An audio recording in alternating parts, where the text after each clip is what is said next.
Stay quiet, follow me.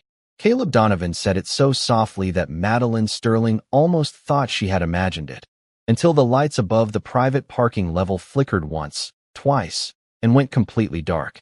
1 second earlier, she had been the most powerful woman in the Grand Ellison Hotel, a white American chief executive officer in a silver evening dress, walking away from a ballroom full of investors who smiled at her like they already owned her future.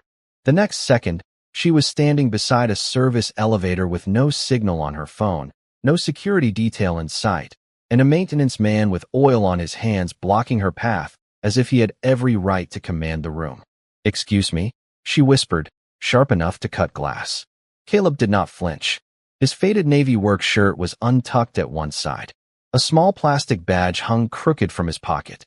He looked like the kind of man people passed every day without remembering his name. But his eyes were not ordinary.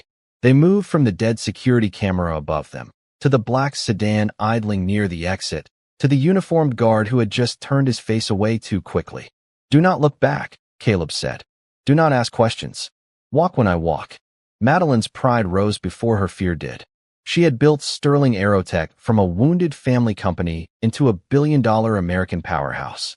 She had stood before hostile boards, federal auditors, and men twice her age who called her sweetheart before she made them regret it. She did not take orders from strangers, and certainly not from a hotel repairman.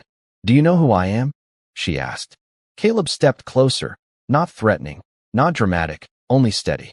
"Yes, ma'am. That is why you are in danger. Before we continue, where are you watching from? Drop your city or country in the comments below. And if you believe in dignity and second chances, hit like and subscribe. These stories spark change, and we are glad you are here."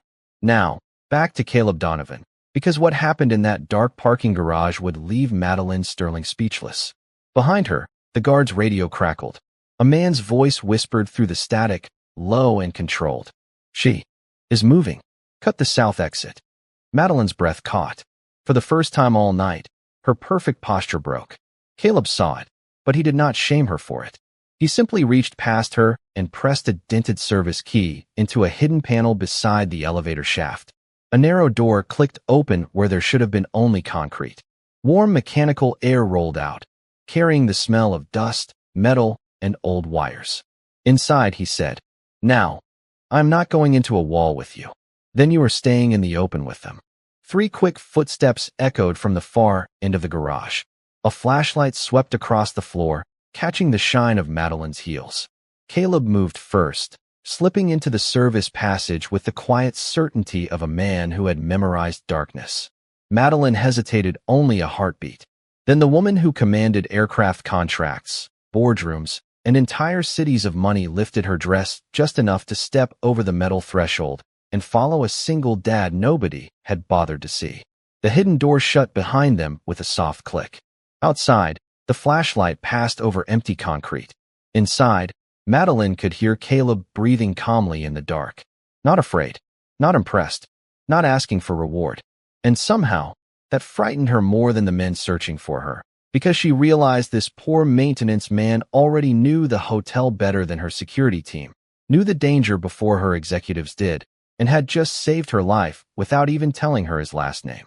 9 hours earlier, before the parking garage went dark, Caleb Donovan had been standing in the pale morning light outside Maple Ridge Elementary, tying the loose strap on his daughter Ellie's backpack with hands that smelled faintly of coffee, copper wire, and laundry soap.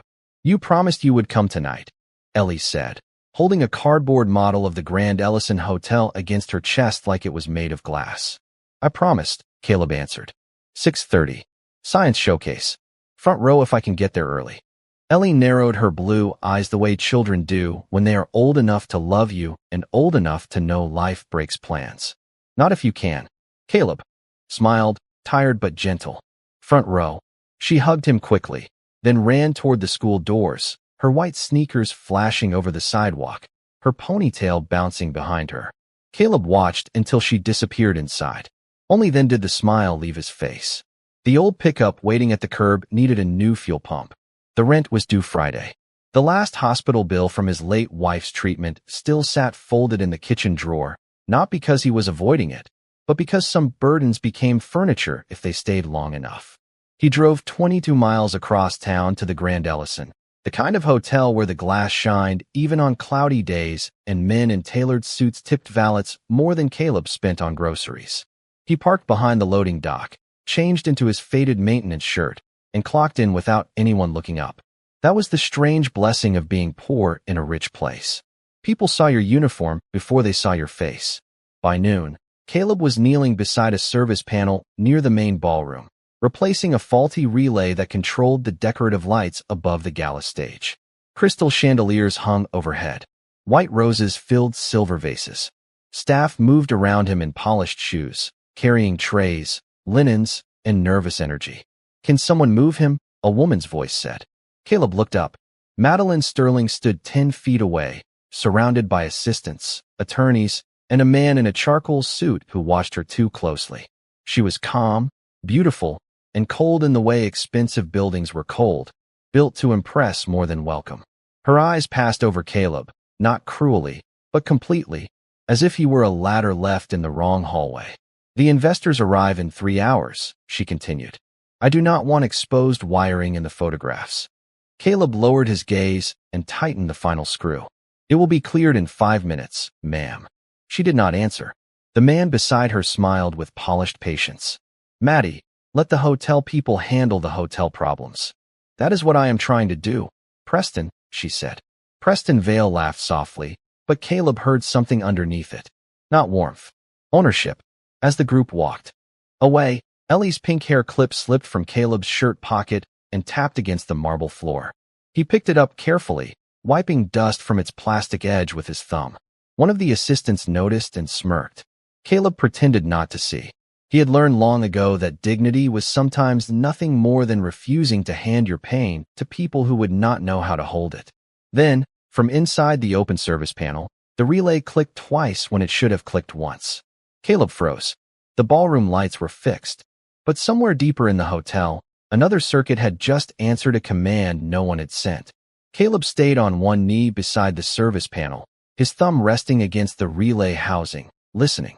Most people heard a building as background noise, a low hum they forgot the moment they entered. Caleb heard it like a second language. Air moving through ducts, elevators breathing behind steel doors, breakers warming under pressure. The Grand Ellison was speaking, and one small click had just sounded like a lie. He checked the circuit number, wrote it on the back of an old receipt, and slid the paper into his pocket beside Ellie's pink hair clip. Then he closed the panel and stood just as the ballroom doors opened again. Madeline Sterling entered ahead of her team, her white blazer sharp against the glow of chandeliers, her face composed in that careful public way powerful people wear when too many eyes are waiting for weakness. Behind her came Preston Vale, smooth, tall, and smiling, carrying a leather folder as if it held nothing heavier than dinner menus. But inside that folder were emergency transfer documents, and Preston knew exactly how much a signature could steal. "The board is nervous," he said quietly, matching Madeline's pace. "Let them be nervous," she replied. "They perform better when they remember I am still in the room. Tonight is not the night for pride, Maddie." She stopped near the stage, and for a moment the coldness in her eyes sharpened. "Do not call discipline pride just because it does not flatter you." Preston lifted both hands with a soft laugh, the kind meant to sound harmless to anyone watching. "I am on your side." Madeline looked at him for one breath too long. Once, years ago, she had believed that. Before Sterling Aerotech became a national name, before federal contracts and private jets and board members who praised her in public while betting against her in private, Preston had been the man who knew when she forgot lunch, when she worked through Christmas, when she cried in elevators and stepped out looking untouchable. But lately his kindness felt measured. His concern came with witnesses. His advice always led her toward giving someone else control.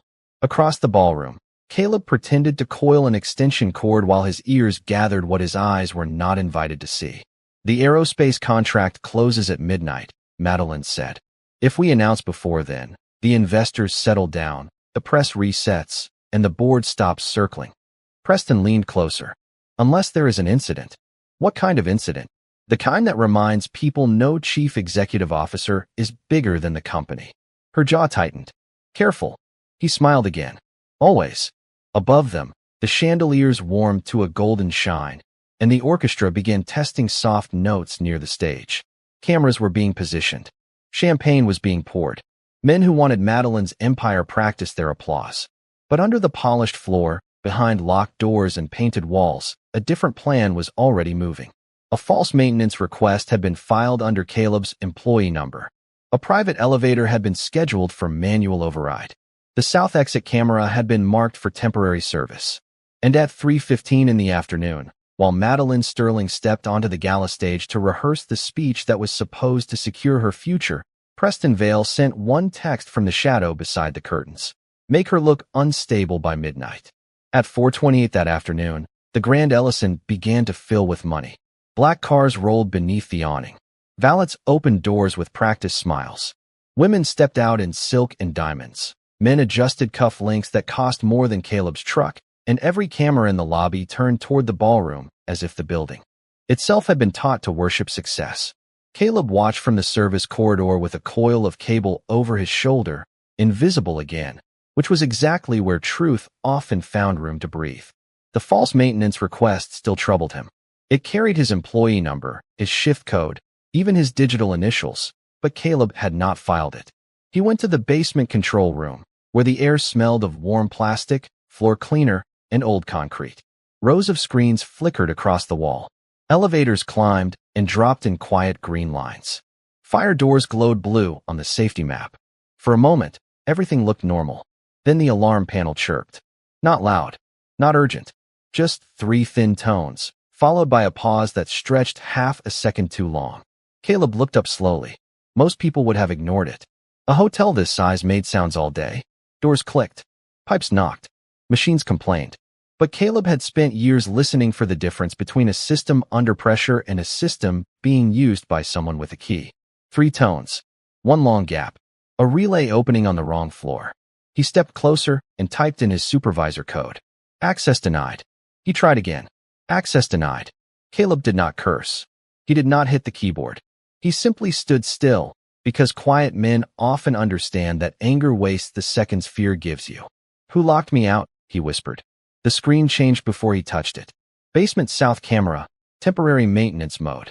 Private elevator, manual override scheduled.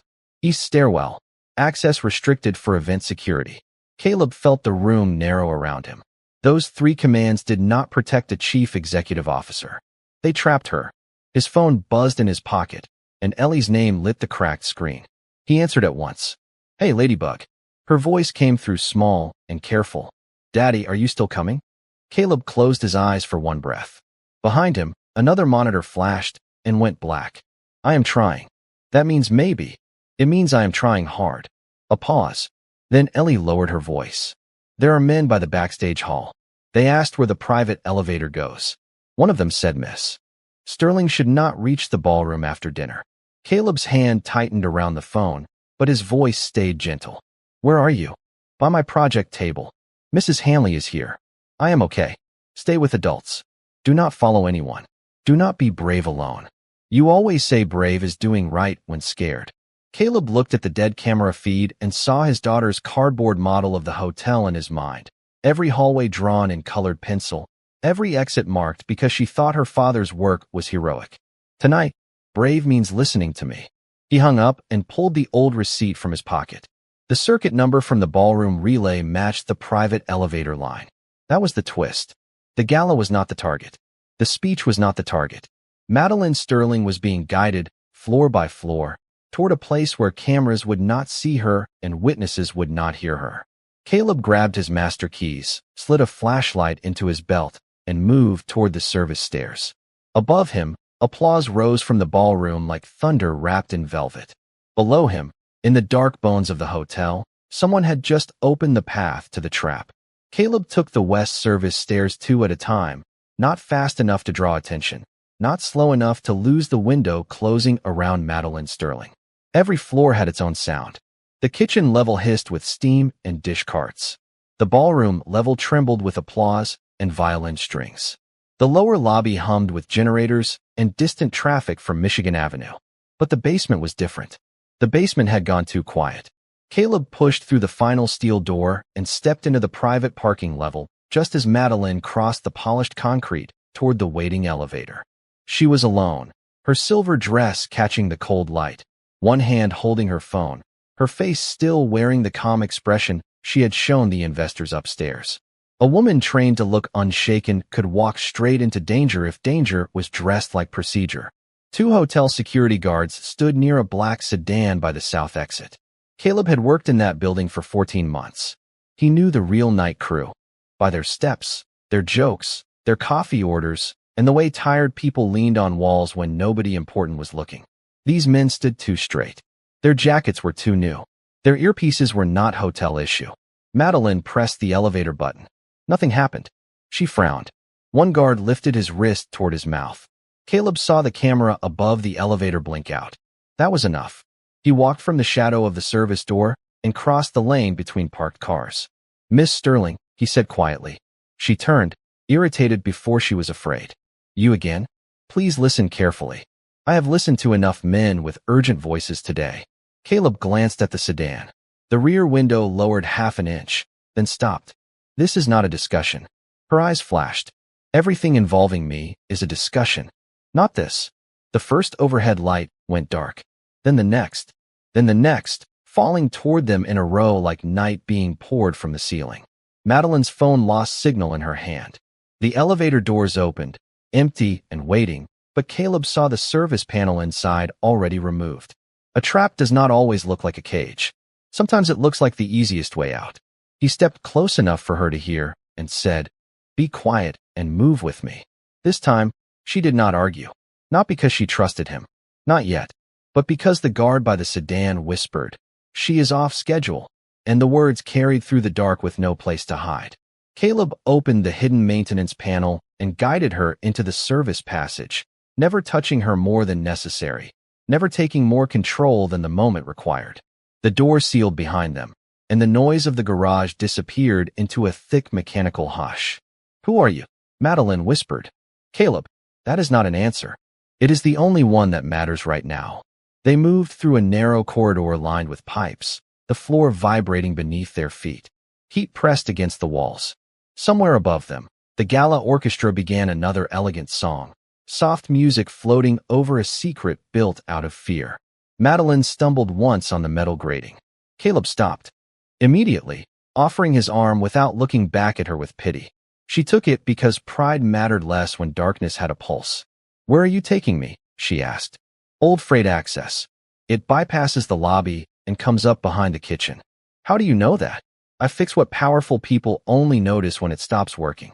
The words landed harder than he intended. Madeline fell silent. Ahead, footsteps entered the passage behind them, careful and wrong. Caleb turned off his flashlight and raised one finger to his lips. In the dark, Madeline heard his breathing stay even, steady as a father beside a sleeping child. Then, from somewhere beyond the pipes, Ellie's small voice crackled through Caleb's spare radio. "Daddy, I found another way." Caleb closed his eyes for half a second, not from relief, but from the terrible weight of hearing his daughter's voice inside a night that had already turned dangerous. "Ellie," he whispered into the radio, "I told you to stay with adults." "I am with Mrs. Hanley," she answered, her voice trembling but clear. "And my project table is beside the hallway map." "Daddy, the old laundry chute connects to service room B, right?" Caleb's jaw tightened. She should have been thinking about ribbons, judges, and whether her volcano display looked better than the other children's projects. Instead, his 9-year-old girl was reading the hotel like he had taught her, not because he wanted her near danger, but because a single father turns ordinary lessons into survival without ever meaning to. "Ellie, listen to me. You do not move from that table." "I am not moving. I am looking." Madeline stared at the radio in the dark, her face pale under the weak red emergency light. "That is your daughter?" "Yes." "She is in the hotel?" Caleb did not answer right away. Behind them, a metal door clicked open somewhere in the service corridor, and two careful sets of footsteps entered the passage they had just left. He motioned Madeline forward, guiding her through a side hatch barely wide enough for one person at a time. "Caleb," Madeline whispered, softer now, "why is your child here?" "Science showcase," he said. "I promised her I would. Come." The words were simple, but they struck Madeline harder than accusation. All evening, she had thought of him as part of the building, A nameless worker, a man in the background of her important night. Now she saw the shape of him more clearly. A father who had come to work after school drop-off. A man counting minutes between a paycheck and a promise. A life as full and fragile as her own, only with less glass around it. The radio crackled again. "Daddy," the men in suits came upstairs. "They are asking security where you are." Caleb stopped walking. Who are they talking to? "Mr. Preston." Madeline's breath broke. "Preston?" Caleb looked back at her. In the dim light, her confidence did not vanish, but it cracked just enough for truth to enter. "Are you sure, Ellie?" he asked. "Yes." He said, "If you bring her back too soon, everything fails." Silence pressed between the pipes.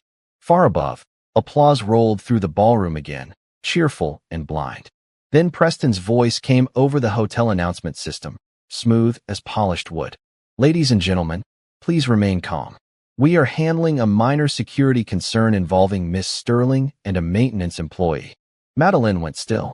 "He is framing you." Caleb nodded once. No outrage. No dramatic speech. Just the acceptance of a man who had been underestimated enough to know how quickly the world believed a bad story about a poor man. "We need proof," she said. Caleb looked toward the narrow passage ahead. "My daughter may already have it." In the showcase area above them, Ellie Donovan stood beside her cardboard model of the Grand Ellison, her small hands pressed flat to stop them shaking. Her model had tiny elevators made of painted matchboxes, blue paper stairs, and red thread emergency routes. Hidden under the roof was a little recorder Caleb had helped her install so she could capture the voice of the building for her presentation. It had been running since afternoon. It had heard the relay clicks. It had heard the backstage whispers. And now, as Preston Vale stepped near her table and lowered his voice to one of the false guards, Ellie watched the red recording light blink steady beneath the cardboard roof. She was scared. She was only a child. But she remembered what her father always said. Dignity is doing the right thing even when nobody claps.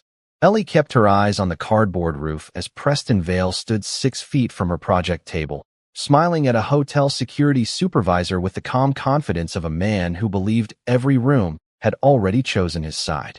"The maintenance employee is unstable," Preston said softly.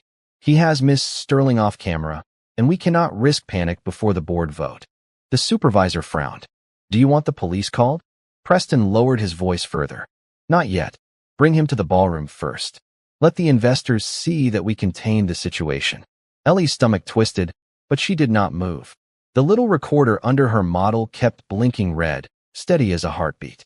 Down in the service corridor, Caleb heard only static after Ellie's last whisper, and that silence nearly broke him in a way the dark hallways could not. Madeline saw it happen, not on his face, because his face stayed controlled, but in the small pause before he reached for the next door handle. A father could be calm and terrified at the same time. That was the kind of strength nobody applauded because it did not look like power. "We need to get to her," Madeline said. "No," Caleb answered. "We need to get you seen alive first. They will blame you. They already are. Then why keep going?"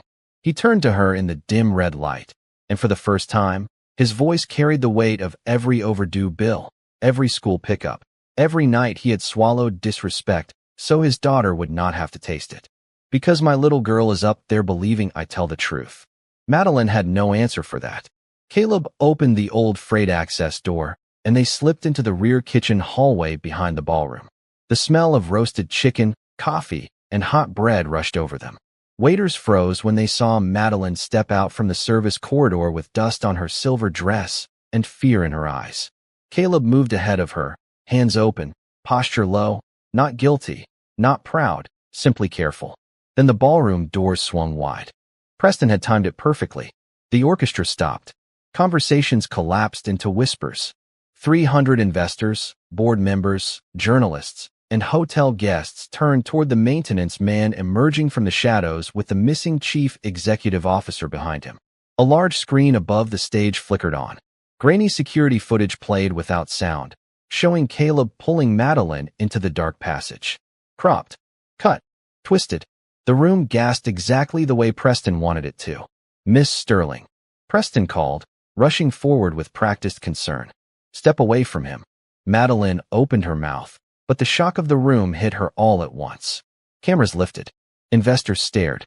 Board members exchanged looks sharp with opportunity. Before she could speak, two security officers blocked Caleb's path and forced him to his knees in front of the stage. No one struck him. No one needed to.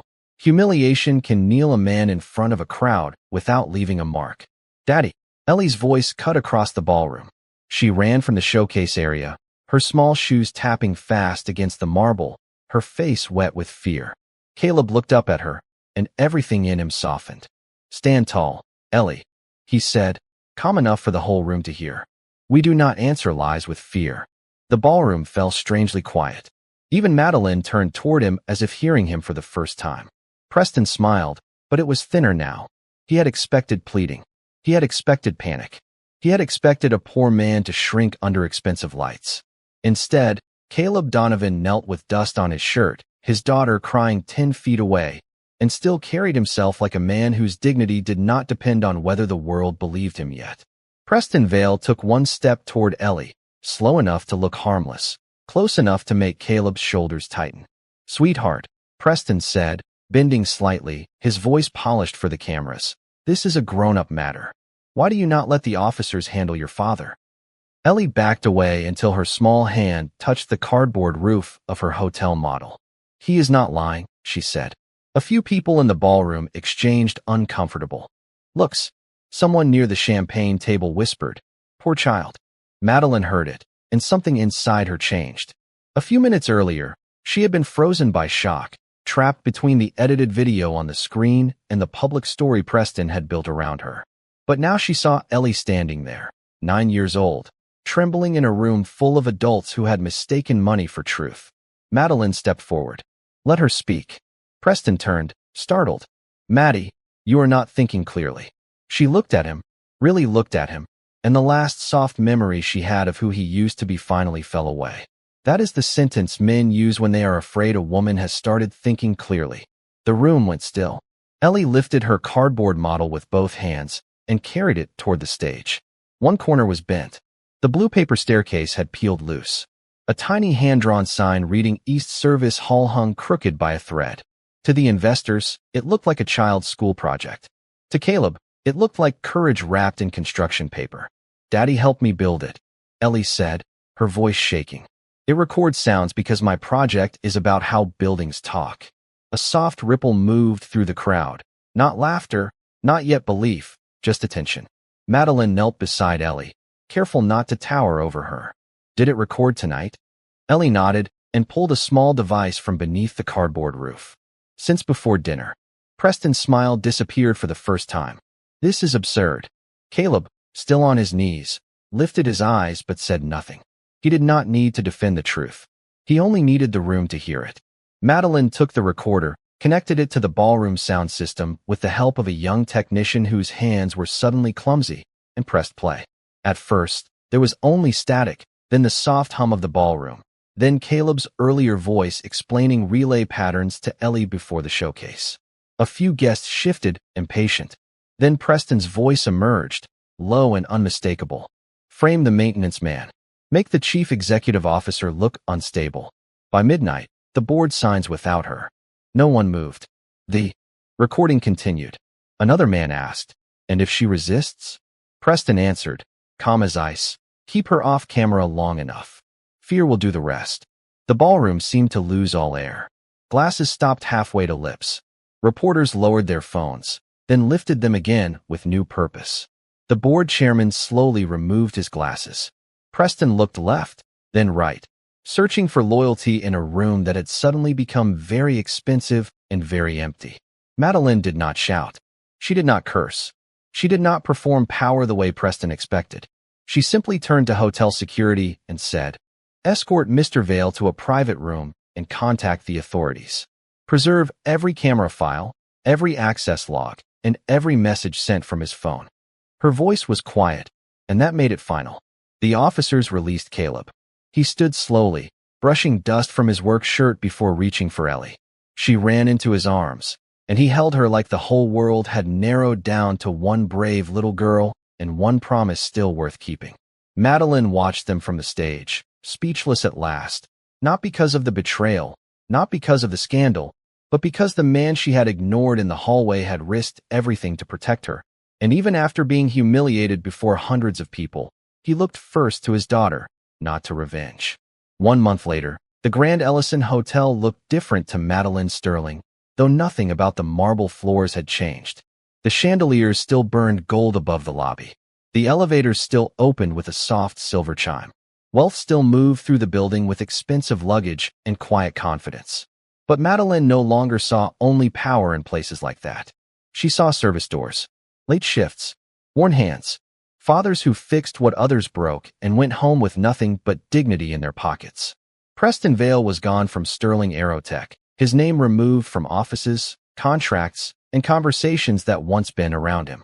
The board had tried to apologize in the language of corporations, with statements, reviews, and carefully worded regrets. Madeline let them speak, then made every security log public too. The investigators and rebuilt her leadership team from the ground up. But the apology that mattered most could not be delivered under cameras. So on a quiet Saturday morning, she drove herself 27 miles to a small white house on the edge of Oak Ridge, where the grass needed trimming and a child's bicycle leaned against the porch rail. Caleb Donovan opened the door in jeans, a gray sweatshirt, and the same calm eyes she remembered from the dark. Ellie peeked from behind him, holding a blue ribbon from the science showcase she had finally been allowed to finish. "Miss Sterling," Caleb said, surprised but not impressed. That steadiness almost made Madeline smile. "Madeline is fine," she said. He stepped onto the porch and closed the door gently behind him, not embarrassed by the small house, not rushing to explain the peeling paint or the old truck in the driveway. A man with quiet dignity does not apologize for surviving. Madeline held out a folder. "This is not charity," she said before he could ask. Caleb looked at the folder, then back at her. "Then what is it?" "A position. Director of Safety Integrity for Sterling Aerotech. Full authority. Full benefits. Flexible schedule for Ellie." Caleb did not touch it right away. "Why me?" Madeline looked past him for a moment, toward Ellie's drawings taped inside the front window, crooked suns and careful buildings, and one picture of a man holding a flashlight under a sky full of stars. "Because that night, everyone protected their image," she said. "You protected a life." Caleb was quiet. The wind moved through the maple tree beside the porch, scattering yellow leaves across the steps. Somewhere down the street, a lawn mower started and faded. Ellie slipped out and took her father's hand, small fingers closing around his rough ones. "Daddy," she whispered, "Mom would say yes if it helps people." Caleb lowered his eyes, and for the first time since Madeline had known him, the sadness in him was visible, not loud, not broken, just honest. He opened the folder. Madeline waited. She had commanded rooms where billion-dollar decisions were made in seconds, but this small porch felt more important than any boardroom she had ever entered. Finally, Caleb looked at her and said, "I will take the job, but not because you owe me." Madeline nodded. "Because it is earned." He gave one small smile. "Because it is earned." Ellie hugged him around the waist, and Madeline looked away, not from discomfort, but from respect. Some miracles do not arrive in luxury cars or headlines. Some arrive as a second chance, a steady hand, a child's faith, and a truth that survives long enough to be heard.